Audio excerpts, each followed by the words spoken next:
اللہ کے نام سے شروع جو نہایت مہربان رحمت والا ہے۔ بے شک تمہارے پاس چھا جانے والی مصیبت کی خبر آ چکی، بہت سے چہرے اس دن ذلیل و رسوا ہوں گے، کام کرنے والے، مشقتیں برداشت کرنے والے بھڑکتی آگ میں داخل ہوں گے، انہیں شدید گرم چشمے سے پلایا جائے گا، ان کے لیے کانٹے دار گھاس کے سوا کوئی کھانا نہیں جو نہ موٹا کرے گا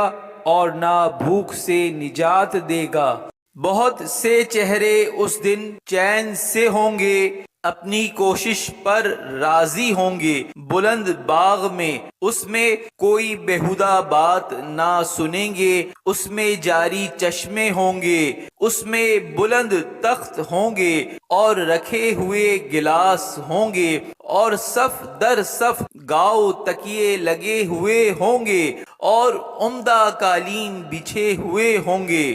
تو کیا وہ اونٹ کو نہیں دیکھتے کہ کیسا بنایا گیا ہے، اور آسمان کو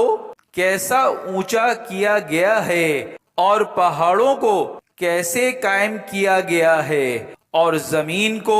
کیسے بچھائی گئی ہے؟ تو تم نصیحت کرو، تو تم نصیحت کرنے والے ہی ہو، تم کچھ ان پر زبردستی کرنے والے نہیں ہو۔